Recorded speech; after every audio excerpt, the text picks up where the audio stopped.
आज की वीडियो में आप पढ़ेंगे कक्षा 6 की एनसीईआरटी पृथ्वी हमारा आवास का अध्याय 2 ग्लोब अक्षांश एवं देशांतर। दोस्तों, इस अध्याय के अध्ययन से आप ग्लोब अक्षांश एवं देशांतर के संबंध में आसानी से समझ सकेंगे। तो आइए शुरू करते हैं आज का वीडियो।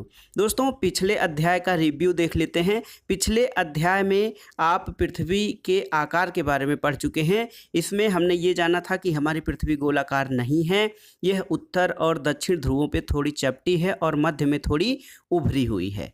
और आप इसको कल्पना कर सकते हैं कि यह कैसी दिखती है।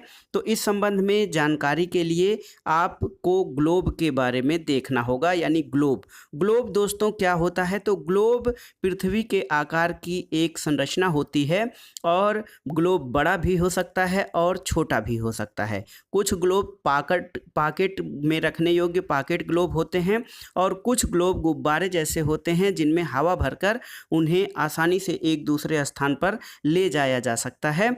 और ग्लोब स्थिर नहीं होते हैं, इसे उसी प्रकार घुमाया जा सकता है जैसे कुम्हार का पहिया या लट्टू घूमता है। और ग्लोब की सबसे खास बात क्या होती है?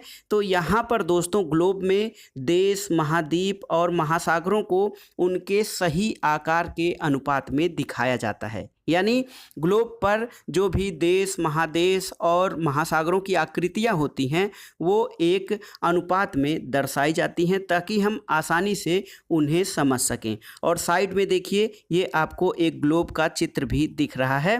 ग्लोब इसी प्रकार से होता है। तो ये झुका क्यों होता है, इसके बारे में आपको जानते हैं कि एक सुई होती है, ग्लोब में झुकी हुई अवस्था में स्थित होती है। एक सुई या धुरी होती है जिससे ग्लोब एक झुकी हुई अवस्था में स्थित होता है। इसे अक्ष या एक्सिस कहा जाता है। ग्लोब पर वे दो बिंदु जिनसे होकर सुई गुजरती है वो उत्तरी ध्रुव और दक्षिणी ध्रुव कहे जाते हैं।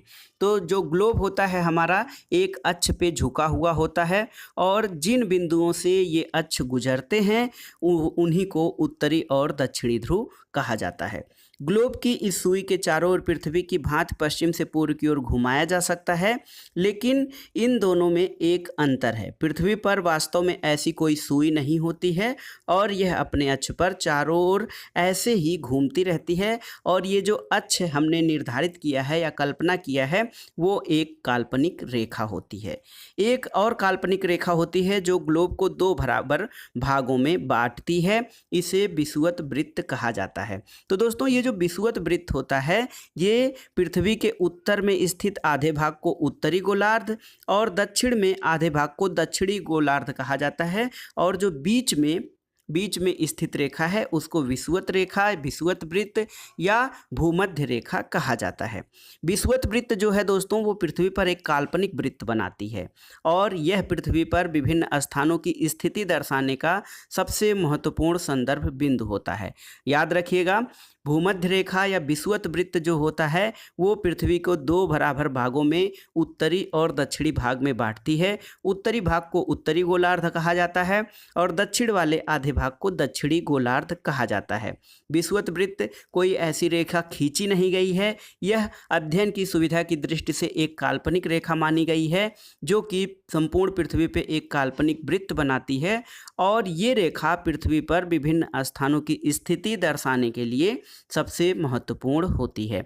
विषुवत वृत्त से ध्रुवों तक स्थित सभी समांतर वृत्तों को अक्षांश या समांतर रेखाएं कहा जाता है। अक्षांश आप जान लीजिए, तो ये देखिए दोस्तों, ये विषुवत रेखा है जिसको 0 डिग्री अक्षांश कहा जाता है।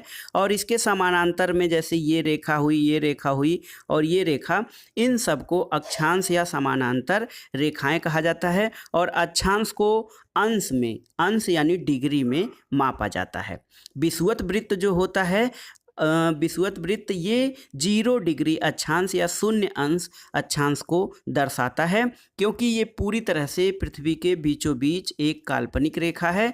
और जो है कि विषुवत वृत्त से दोनों तरफ ध्रुवों के बीच की दूरी के चारों ओर के वृत्त का 1/4 है, अतः इसका माप 360 डिग्री का 1/4 यानी 90 डिग्री होगा। इस प्रकार 90 डिग्री उत्तरी अक्षांश उत्तरी ध्रुव को दर्शाता है और 90 डिग्री दक्षिणी अक्षांश दक्षिण ध्रुव को। तो जब आप मान लिए कि विषुवत वृत्त शून्य अक्षांश को दर्शाता है और विषुवत वृत्त से दोनों तरफ ध्रुवों के बीच की दूरी पृथ्वी के चारों ओर के वृत्त की 1/4 है, यानी जब आप विषुवत वृत्त के मिड पॉइंट से एक ध्रुवों की तरफ एक रेखा खींचेंगे तो वो लंबवत रेखा होगा, यानी 90 डिग्री अंश बनेगा और 90 डिग्री अंश उत्तरी अक्षांश को और 90 डिग्री दक्षिणी अक्षांश दक्षिणी ध्रुव को दर्शाएगा। तो एक प्रकार से आपने समझ लिया विषुवत वृत्त के उत्तर की ओर सभी समानांतर रेखाएं उत्तरी अक्षांश कही जाती हैं और विषुवत वृत्त के दक्षिण में सभी समानांतर रेखाएं दक्षिणी अक्षांश कही जाती हैं और प्रत्येक अक्षांश के मान के साथ उसकी दिशा भी लिखी जाती है। जैसे जो विषुवत रेखा के उत्तर में होती है उनको उत्तरी अक्षांश या दक्षिण में होती है तो दक्षिणी अक्षांश से व्यक्त किया जाता है। एक उदाहरण देखिए दोस्तों, महाराष्ट्र में चंद्रपुर एवं ब्राज़ील जो दक्षिण अमेरिका में है, बोलो होरिजेंटो दोनों एक ही अक्षांश यानी 20 डिग्री अंश पर स्थित हैं। जो हमने उदाहरण दिया ये कि महाराष्ट्र में जो चंद्रपुर जगह है और ब्राज़ील दक्षिण अफ्रीका में बोलो होरिजेंटो दोनों एक ही अक्षांश 20 अंश पर स्थित हैं, लेकिन चंद्रपुर जो है विषुवत वृत्त के 20 डिग्री उत्तर में स्थित है और बोलो होरिजेंटे विषुवत वृत्त के 20 डिग्री दक्षिण में स्थित है। इसलिए हम कह सकते हैं कि महाराष्ट्र का जो चंद्रपुर है वो 20 डिग्री उत्तरी अक्षांश पर और बोलो होरिजेंटे 20 डिग्री दक्षिणी अक्षांश पर स्थित है। अब महत्वपूर्ण अक्षांश कुछ हैं उनके बारे में जान लेते हैं। तो सबसे महत्वपूर्ण अक्षांश तो विषुवत वृत्त है जो कि 0 डिग्री अक्षांश माना जाता है। उत्तरी ध्रुव 90 डिग्री उत्तरी अक्षांश, दक्षिणी ध्रुव 90 डिग्री दक्षिणी अक्षांश माना जाता है। इसके अतिरिक्त 4 महत्वपूर्ण अक्षांश रेखाएं और भी होती हैं, उनके बारे में भी जानना जरूरी है।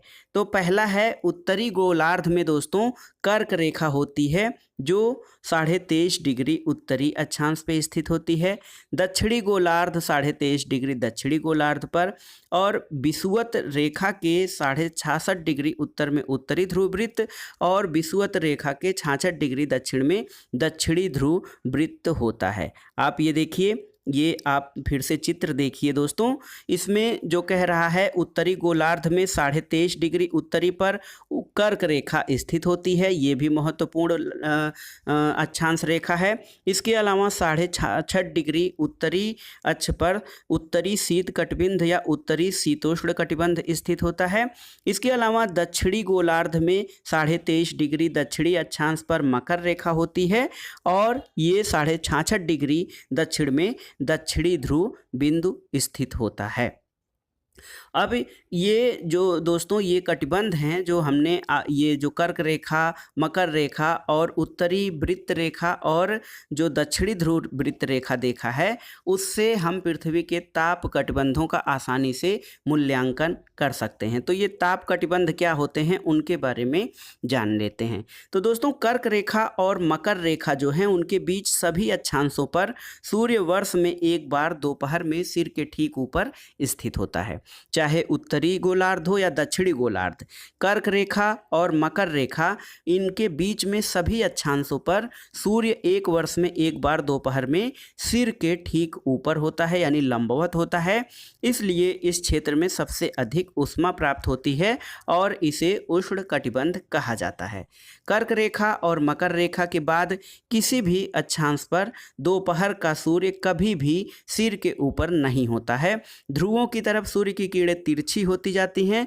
इसी प्रकार उत्तरी गोलार्ध में कर्क रेखा और दक्षिणी ध्रुव वृत्त तथा दक्षिणी गोलार्ध में मकर रेखा और दक्षिणी ध्रुव वृत्त के बीच वाले क्षेत्र का तापमान मध्यम रहता है, इसलिए इन्हें शीतोष्ण कटिबंध कहते हैं। तो उष्ण कटिबंध क्या है? कर्क रेखा और मकर रेखा के बीच के अक्षांशों पर सूर्य वर्ष में एक बार दोपहर में सिर के ठीक ऊपर होता है, इसलिए इस क्षेत्र को सबसे अधिक ऊष्मा प्राप्त होती है। ये उष्ण कटिबंध है। और कर्क रेखा और मकर रेखा के बाद ध्रुवों की तरफ किसी भी अक्षांश पर दोपहर का सूर्य सिर के ऊपर नहीं होता है और उसकी किरणें तिरछी होती हैं, तो यहाँ पे सूर्य का अधिक प्रकाश नहीं यानी मध्यम प्रकाश पहुँच पाता है, इसलिए उसे शीतोष्ण कटिबंध कहा जाता है। अब आइए देखते हैं उत्तरी गोलार्ध में उत्तरी ध्रुव वृत्त और दक्षिणी ध्रुव तथा दक्षिणी गोलार्ध में दक्षिणी ध्रुव वृत्त और दक्षिणी ध्रुव के बीच के क्षेत्र में ठंड बहुत अधिक होती है, क्योंकि यहाँ पर सूर्य क्षितिज से ज़्यादा ऊपर नहीं आ पाता है, इसलिए ये शीत कटिबंध कहे जाते हैं। तो आपने 3 कटिबंधों के बारे में जान लिया, उष्ण कटिबंध, शीतोष्ण कटिबंध और शीत कटिबंध। शीत कटिबंध उत्तरी गोलार्ध में जो उत्तरी ध्रुव वृत्त है, उत्तरी ध्रुव वृत्त आप जानते हैं 66.5 डिग्री उत्तरी अक्षांश, और दक्षिणी ध्रुव वृत्त जो है वो 66.5 डिग्री दक्षिणी अक्षांश होता है। उनके यानी उत्तरी ध्रुव वृत्त 66.5 डिग्री उत्तरी अक्षांश से लेकर ध्रुवों के बीच और 66.5 डिग्री दक्षिणी अक्षांश से लेकर दक्षिणी ध्रुव के बीच इस क्षेत्र में ठंड बहुत अधिक होती है। यहाँ पर सूर्य की किरणें या क्षितिज से बहुत ज़्यादा ऊपर नहीं आ पाती हैं, इसलिए यहाँ पर वर्ष भर अत्यधिक ठंड रहती है और ये शीत कटिबंध कहे जाते हैं। तो कुल मिलाकर यदि हमें तापमान या स्थिति मापनी होती है दोस्तों, तो हम अक्षांश रेखाओं की सहायता से इसको जान सकते हैं। अब आइए देखते हैं देशांतर क्या है। अक्षांश के बारे में आपने जान लिया, अब जानते हैं देशांतर क्या है। तो दोस्तों किसी भी स्थान की स्थिति बताने के लिए उस स्थान के अक्षांश के अतिरिक्त कुछ और जानकारियों की आवश्यकता होती है, जैसे कि प्रशांत महासागर में स्थित टोंगा द्वीप और हिंद महासागर में स्थित मॉरिशस द्वीप एक ही अक्षांश 20 डिग्री दक्षिणी अक्षांश पर स्थित हैं। उनकी सही स्थिति जानने के लिए जानना जरूरी होगा कि उत्तरी ध्रुव को दक्षिणी ध्रुव से जोड़ने वाली संदर्भ रेखा पूरब या पश्चिम की ओर इन स्थानों की दूरी कितनी है। इन संदर्भ रेखाओं को देशांतरी यामोत्तर रेखा कहते हैं और उनके बीच की दूरी को देशांतर के अंशों में मापा जाता है। जो प्रत्येक अंश होता है वह मिनट में तथा मिनट को सेकंड में विभाजित किया जाता है, और देशांतर रेखाएं अर्धवृत्त होती हैं और उनके बीच की दूरी ध्रुवों की तरफ बढ़ने पर घटती जाती है और ध्रुवों पर ये शून्य हो जाती है, जहां सभी देशांतरी यामोत्तर आपस में मिल जाती हैं। तो जैसे देखा जाए तो अक्षांश रेखा जो है वो पृथ्वी के अक्ष के जो है वो समानांतर खींची जाती है, ध्रुवों के समानांतर रूप में खींची जाती है। वहीं जो देशांतर रेखाएं होती हैं वो ध्रुवों से उत्तरी ध्रुव से लेकर दक्षिणी ध्रुव की तरफ बनती हैं और इनमें ध्रुवों की तरफ बढ़ने पर देशांतर रेखाओं की दूरी कम होती जाती है। अक्षांश या समानांतर रेखाएं जो होती हैं उनसे भिन्न सभी देशांतरी यामोत्तरों की लंबाई एक बराबर होती है। अक्षांश रेखाएं समानांतर रेखाएं होती हैं, लेकिन जो देशांतरी रेखाएं होती हैं उनकी लंबाई समान होती है, अक्षांश रेखाएं की लंबाई समान नहीं होती है, इसलिए इन्हें सिर्फ मुख्य संख्याओं में व्यक्त करना कठिन था।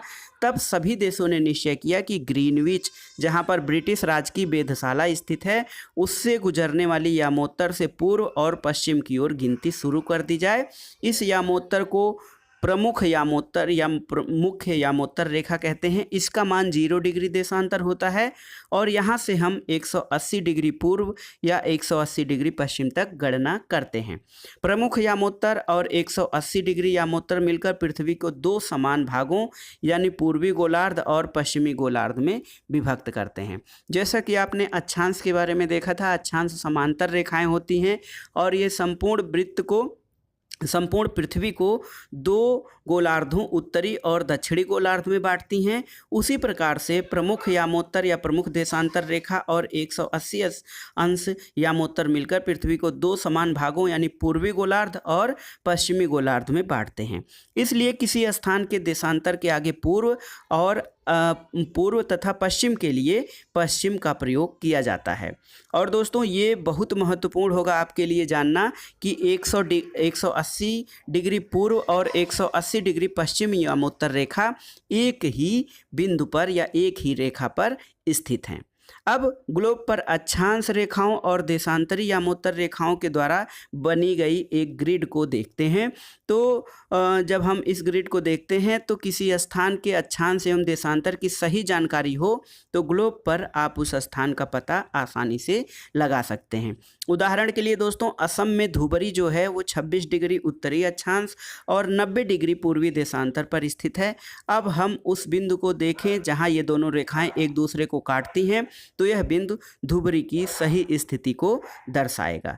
इसको समझने के लिए कागज पर समान दूरी वाली क्षैतिज और ऊर्ध्वाधर रेखाएं खींचकर आप इनको आसानी से समझ सकते हैं। अब आइए जानते हैं दोस्तों, ये जो हमारा देशांतर होता है ये समय को किस प्रकार से निर्धारित करता है।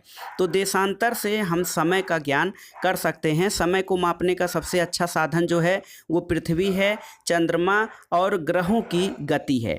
सूर्य, पृथ्वी, चंद्रमा और ग्रहों की गति के आधार पर हम देशांतर और समय को ज्ञात कर सकते हैं। सूर्योदय और सूर्यास्त प्रतिदिन होता है, इसलिए स्वाभाविक है कि पूरे विश्व में समय के निर्धारण का सबसे अच्छा साधन है।